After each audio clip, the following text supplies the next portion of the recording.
This is Load Bearing Leadership, a podcast about responsibility, weight, and what leadership must hold to endure.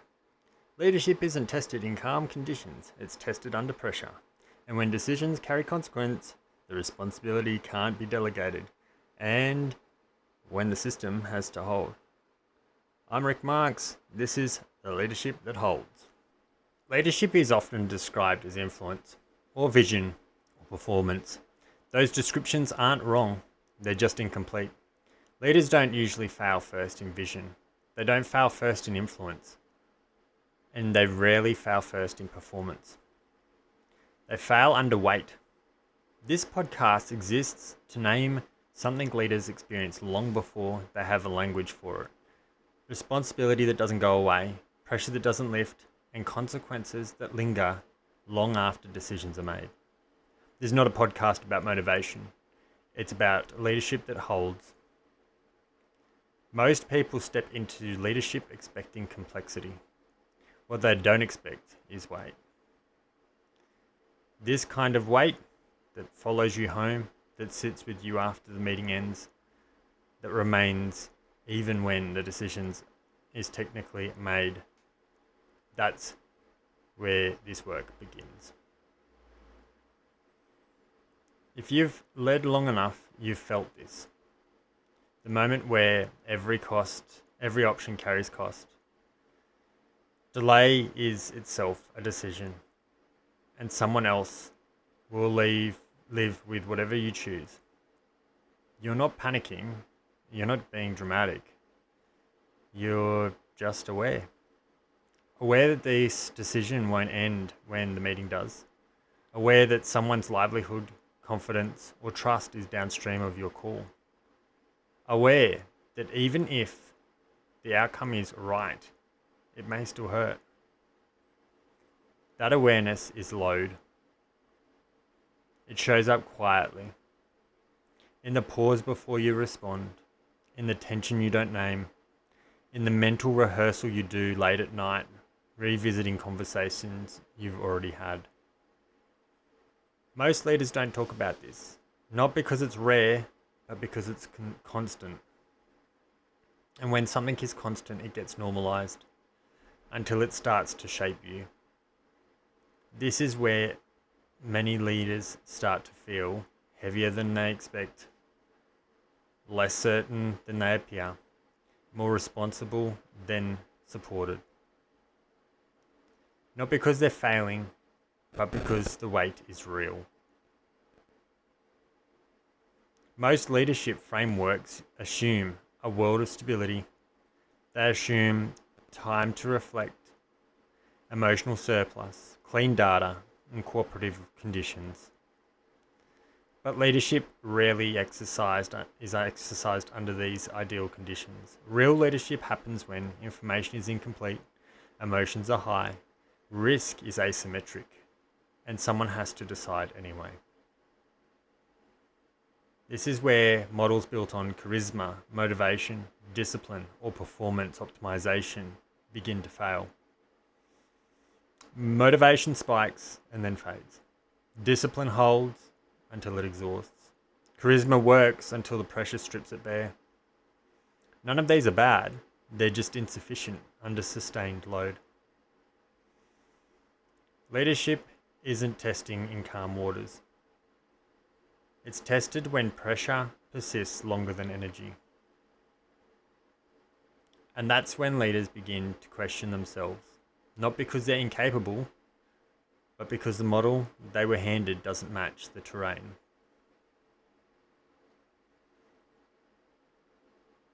Let me describe a few situations, not as stories, but as realities to many leaders recognize.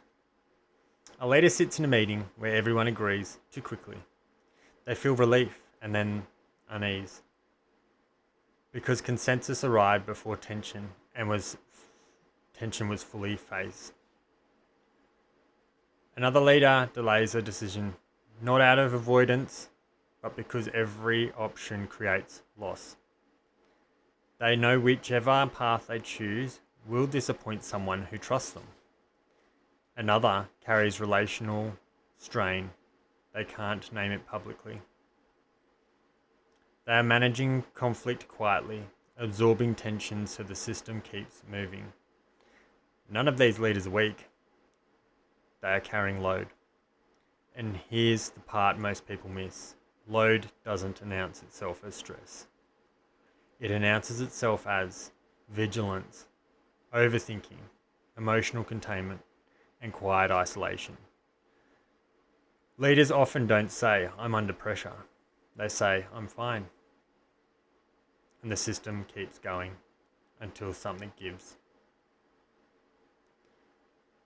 Under sustained weight, leaders tend to respond in one of three ways. Not consciously, structurally. Load denial, this should be mine. This is below my role. Someone else should have to handle this. Denial creates absence, and teams feel absence immediately.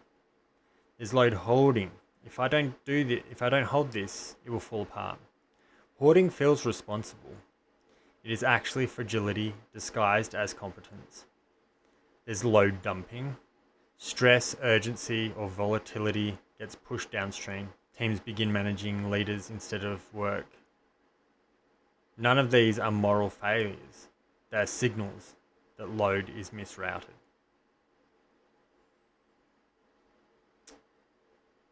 Most leadership development asks, how do I become more effective? But load-bearing leadership asks something different. What weight is actually mine to carry, and what weight am I mismanaging? This question changes everything. It changes how decisions are made, how authority is distributed, how trust is built, and how leaders remain stable under pressure. Leadership shifts from performance to responsibility. Not more effort, better load paths. If leadership feels heavier than it used to, you're not imagining it. Load has increased. Faster cycles, high visibility, thinner margins, fewer buffers. The answer is not more motivation, it's better load management. There's a mistake people make when they think about leadership pressure. They imagine it shows up in big moments, board decisions, crisis calls, high-stakes conversations, but the most leadership load is carried in micro decisions. Small moments that don't look like leadership at all, but they accumulate weight over time. You read an email and don't reply immediately, not because you don't care, but because replying commits you to something you're not ready to carry yet. You hear a comment in a meeting and let it pass, not because it's acceptable, but because naming it would open a thread you don't yet know how to close. You agree to a direction publicly, then privately sit with unease. Not because the decision was wrong, but because you can already see the trade-offs it will force later. None of this looks dramatic, but this is where leadership actually lives. In the quiet assessment of consequence, in the mental rehearsal of outcomes, in the invisible cost-benefit analysis that never gets spoken. Over time, these moments stack, and because they're small, leaders rarely name them as load. They just absorb them, until one day leadership feels heavier, and they can't quite explain why. That weight didn't arrive suddenly, it accumulated. Before we move on, we're going to stop here. Not to explain anything further, not to add another idea, but to stay with what's already present.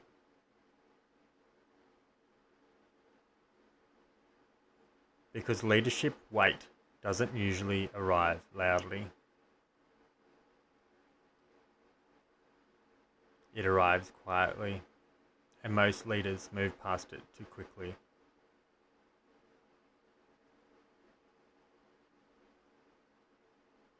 So I want you to think of one ordinary moment. Not a crisis, not a defining decision. Just a moment you've lived many times.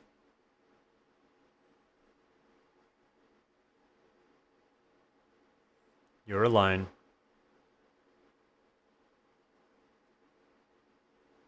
Maybe at your desk, maybe in the car, maybe standing in a doorway after a meeting.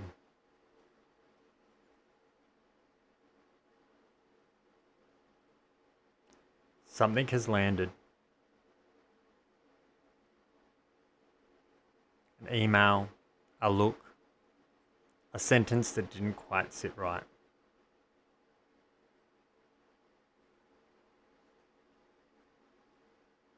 Nothing urgent is happening, but something has registered.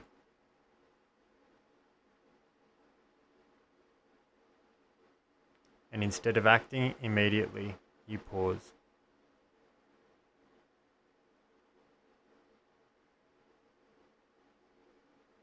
Not because you don't know what to do, but because doing anything commits you to a direction.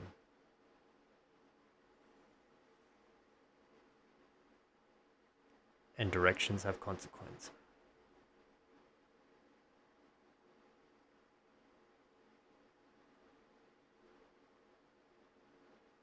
Say that. Pause.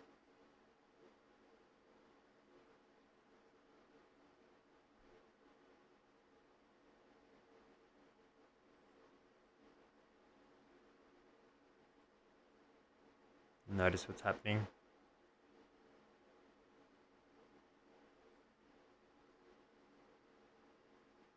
Not the thoughts yet, the body.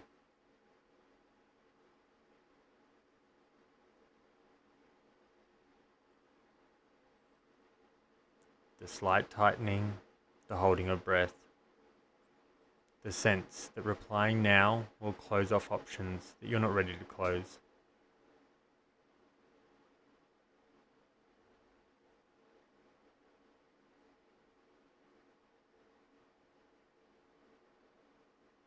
This is leadership.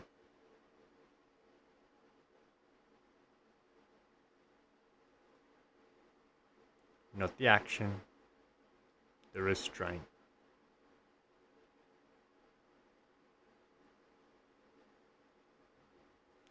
Not the decision, the awareness of consequence before the decision.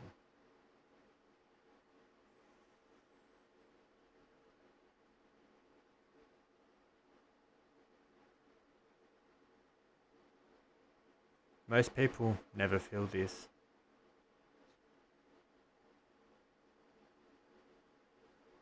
They act, they react, they escalate.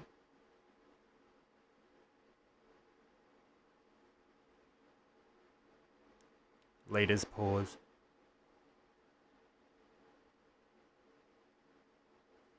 Not because they're uncertain, but because they can see further down the road.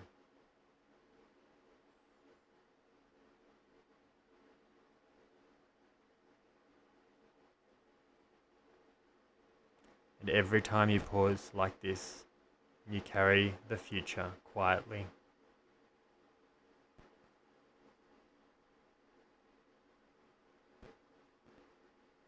These moments don't look like load.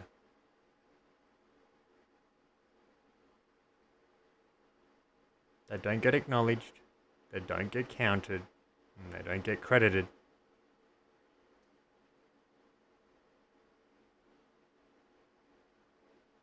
But they accumulate.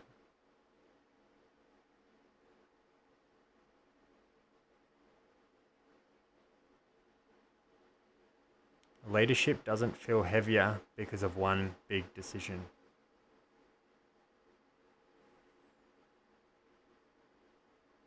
It feels heavier because of all the decisions you didn't rush.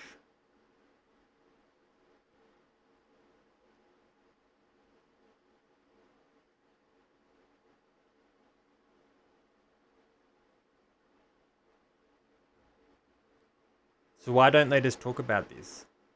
Why is this weight so rarely named? Because most leadership cultures quietly train people not to. Competence is rewarded, composure is praised, and self-containment is normalized. Leaders learn early that naming strain can look like weakness, uncertainty can look like incompetence, and asking for support can feel like burdening others. So weight gets internalized. Not out of pride, but out of responsibility. This is just part of the job. Others are dealing with more than I am. I chose this role. And those statements aren't wrong. They're just incomplete. Because when weight is normalized instead of managed, leaders begin to confuse endurance with capacity. They stay functional but less available, decisive but more isolated, present but quietly preoccupied. Over time, teams feel this shift, not as conflict, not as failure, but as distance. And often the leader doesn't realize it's happening because they've mistaken silence for strength. There's another kind of leadership weight that rarely gets spoken about.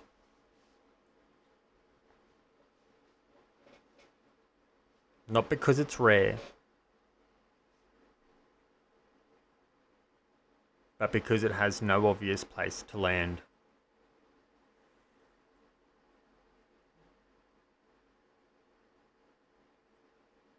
Much of leadership weight has no witness.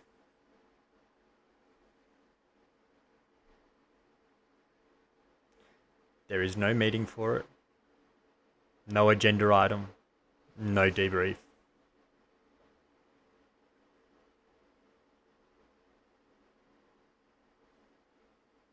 It's the weight of knowing things you can't yet say.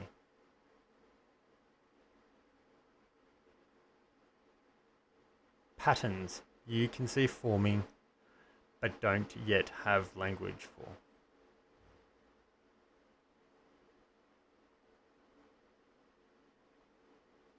Risks that aren't ready to be named.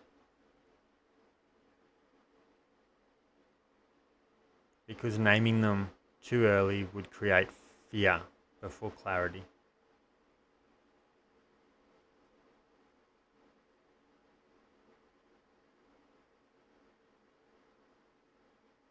So you carry them quietly.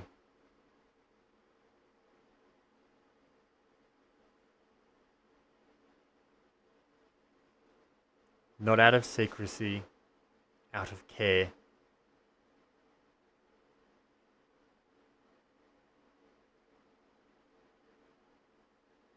And because you carry them quietly, they don't look like load.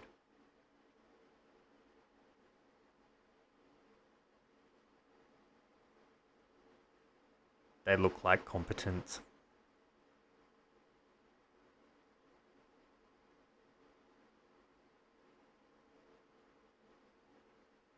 You still show up, you still decide, you still perform.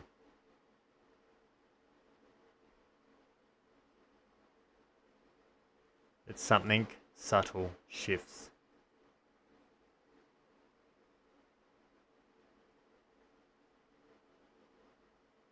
You start holding back parts of yourself.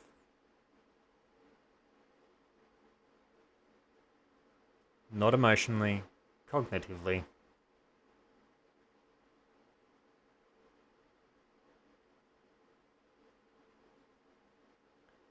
You pre-process conversations before they happen.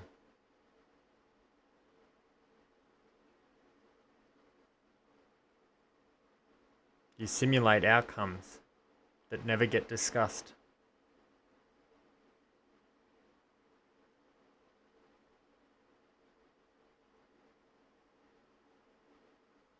You absorb impact so others don't have to.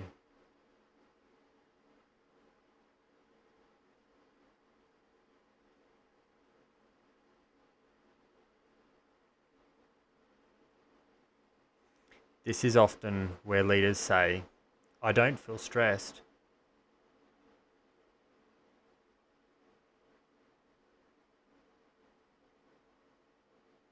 but I feel full.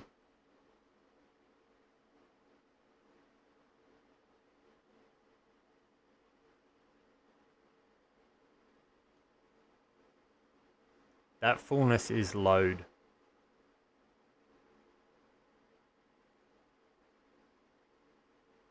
And because it doesn't announce itself as stress, it often gets unaddressed.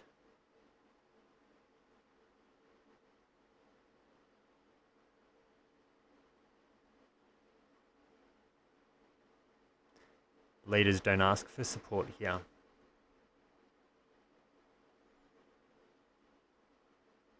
Not because they don't need it,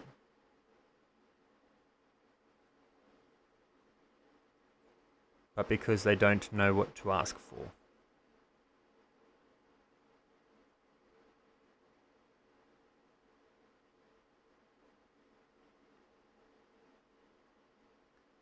Nothing is broken, nothing is urgent, nothing is obviously wrong.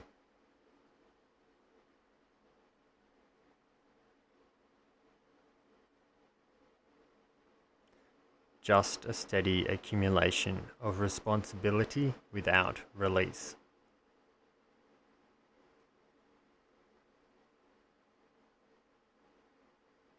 If any of this feels familiar, you are not behind.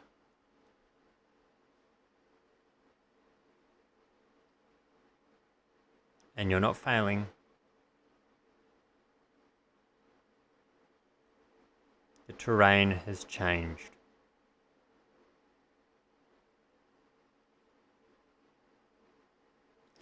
Leadership today carries more visibility, faster consequence, thinner margins, and longer tails.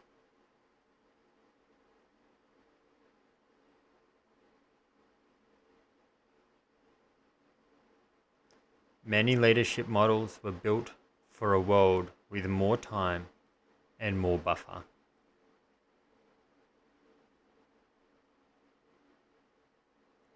The load has increased.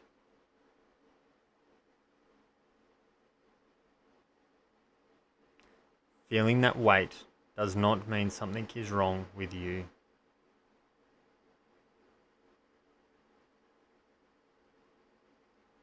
It means you are actually touching responsibility, not just the role.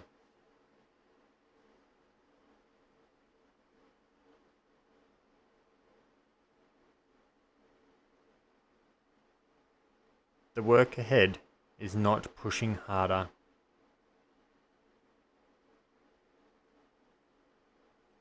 It's learning how to design leadership so this weight can be carried without breaking people, systems, or yourself.